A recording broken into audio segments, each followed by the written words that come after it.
Let's talk about the fiduciary duties of controlling shareholders.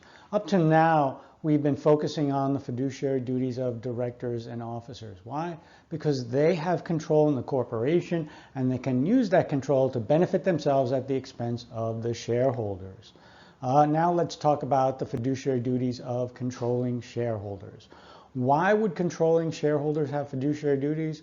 Well, once again, it's about the private benefits of control. You can use control to benefit yourself at the expense of the other shareholders, the minority shareholders, right? So in these cases where we have a controlling shareholder, real control is with the controlling shareholder, not necessarily with the board of directors and the executive officers. So we're less concerned about the board of directors and the executive officers, and we're more concerned that the controlling shareholder will engage in opportunism. When we have a controlling shareholder, be sure that the directors and executive officers still owe fiduciary duties to the corporation, and if they violate those fiduciary duties, they will be liable to the corporation. But we add another wrinkle to it that our controlling shareholder will also have fiduciary duties to the corporation and to the minority shareholders. Let's define controlling shareholders. There's no real definition in the law, no exact definition. A controlling shareholder can be a natural person, or it could be a business entity. It could be one corporation that is a controlling shareholder of another corporation. Usually, not always, but usually if you have a majority of the voting shares, if you hold a majority of the voting shares, either by yourself or in some sort of group, you are a controlling shareholder. And what does a majority mean? It means 50% of the shares plus one share. But in certain circumstances, you could be a controlling shareholder with far less than a majority of the voting shares. For example, 20% might be enough in a large public company where the other shareholders are widely dispersed. With 20%, you can effectively control the board of directors. The test for whether a shareholder is a controlling shareholder is, do they have the ability to elect a majority of the board of directors or otherwise control the board? If the person through their shareholdings has the ability to elect a majority of the board of directors or control the board, that person or that business, that corporation, is a controlling shareholder of our corporation. Just a little linguistic note or vocabulary note. We have the controlling shareholder, and the other shareholders are often referred to as the minority shareholders. Let's talk about the scope of fiduciary duties of the controlling shareholders. We are focused on the duty of loyalty issues. So we're focused on the conflict of interest transactions that we talked about, self-dealing and kickback. We're talking about corporate opportunity, and we're also talking about something new, which is called the sale of control premium. We'll talk about that in a second. Now, conflict of interest, we've talked about the self-dealing and the kickback transaction, but for the controlling shareholder, especially when the controlling shareholder is a corporation or some other business entity, we'll talk about the squeeze-out merger. And the squeeze-out merger is effectively when the controlling shareholder uses as a control to force the corporation to merge into itself. And in that merger, we cash out the minority shareholders. So the minority shareholders are squeezed out of the corporation through a merger. A little bit more on that later.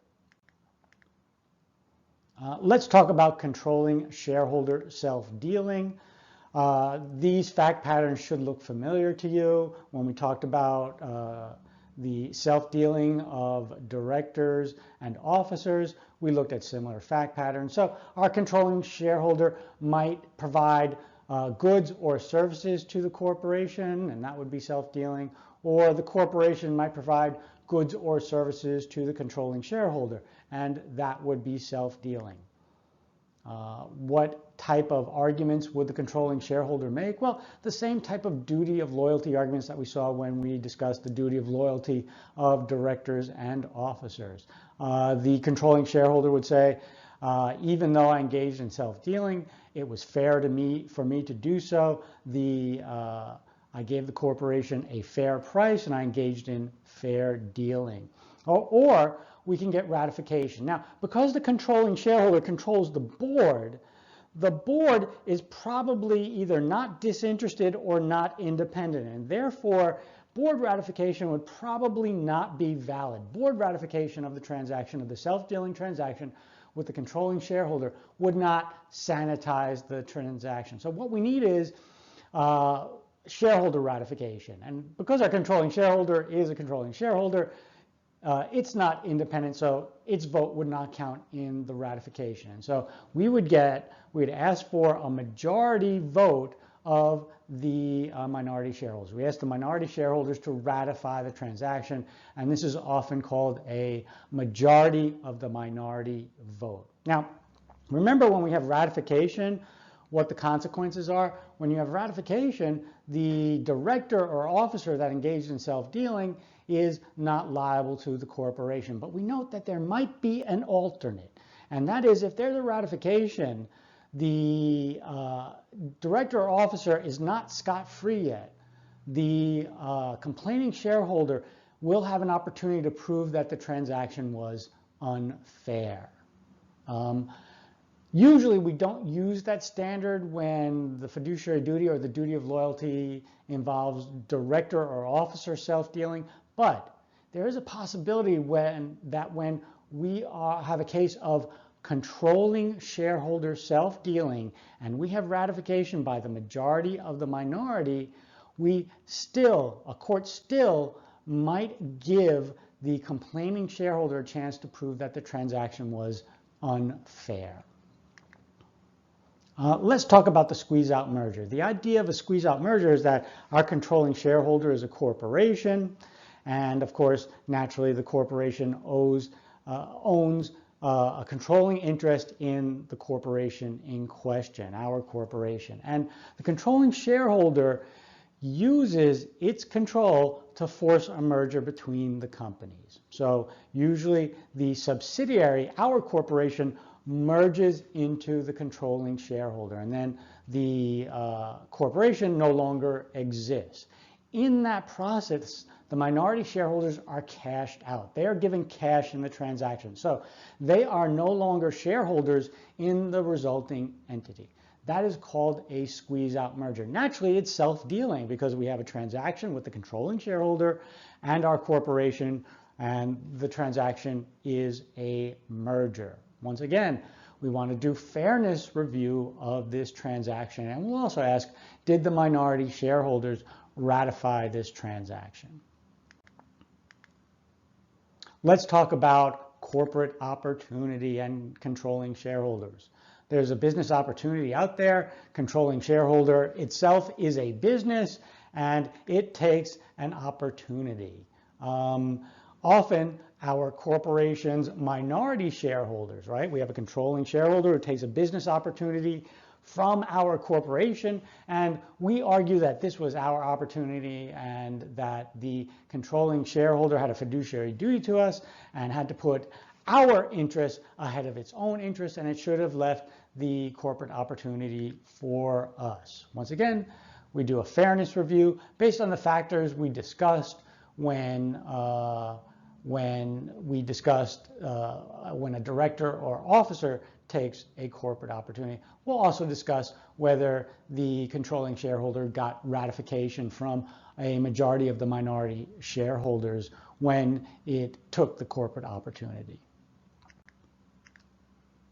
Let's talk about another interesting issue. It's called sale of control premia.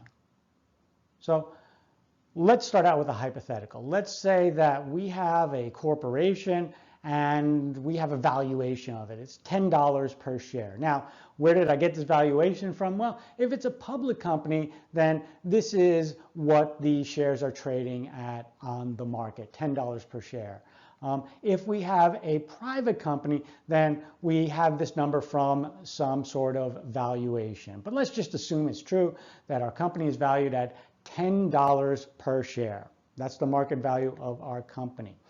Our controlling shareholder says, you know what, I want to sell my controlling interest to buyer, and sells its controlling interest to an interested buyer for $12 per share. And the question is, what is that $2, right? We said that the value of the company was $10 per share, but the controlling shareholder is able to sell her controlling interest for $12 a share. We have a $2 control premium. What does that $2 control premium represent? Well, there are two possible stories. The first is that the $2 control premium represents the buyer's confidence that with control, she can change the future of the company. The company will be a much more profitable company under my control, so therefore I'm willing to pay a little bit more for it. Okay, that's one possible explanation.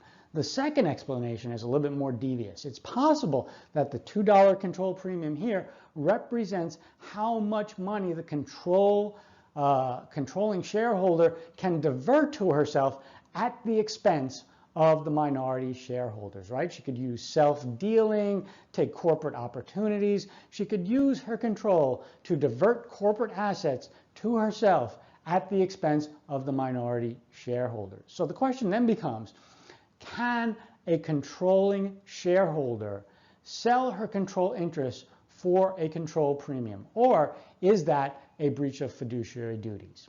This is the test. A controlling shareholder may not sell her control stake in a corporation for a premium if the controlling shareholder has reason to know that the buyer will exercise control to the detriment of the corporation or the minority shareholders. In other words, that second reason, that the control premium represents the private benefits of control, it represents how much the buyer will be able to steal from the minority shareholders. If the control premium in our case represents that, then the controlling shareholder may not sell her control stake to the buyer for a control premium.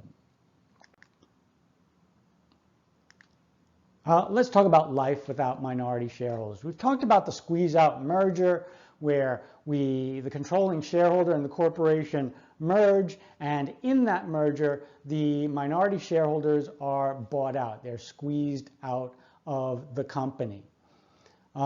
Is this a good thing? Is this a bad thing? Should we allow this? Well, let's discuss the possibilities that having minority shareholders is very expensive for the corporation. And so when we squeeze out the minority shareholders, it's good for the corporation. Let's think about the costs we avoid if we no longer have minority shareholders. And I'm thinking of the situation where we have a public company that engages in this type of merger, squeezes out the minority shareholders, and then goes public. Goes private. We have a public company that is now going private through this squeeze-out merger. Think of the costs that the company will avoid with no minority shareholders. We no longer have to comply with securities laws. We no longer have to make SEC filings. We no longer have to comply with stock exchange rules. Our shareholder meetings are going to be much simpler. We have one large shareholder. The proxy mechanism is going to be much cheaper. We don't have to send out a lot of proxies and get votes from a lot of different dispersed shareholders.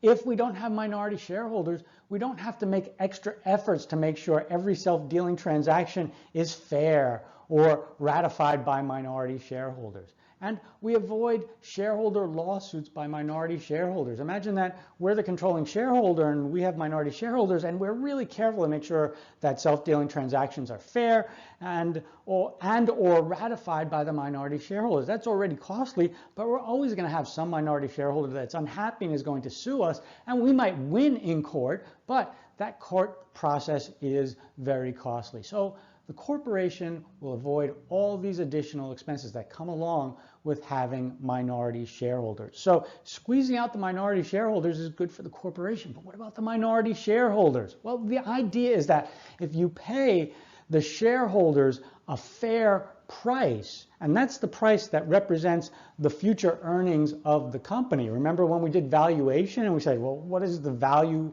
of a company based on? It's based on the ability of the company to make profits in the future. So if I, the controlling shareholder, engage in a squeeze-out merger, and in that squeeze-out merger, I buy out the minority shareholders. Am I breaching my fiduciary duties? Well, remember, we're going to do a fairness review, but the fairness review, a lot of it is going to be focused on that fair price.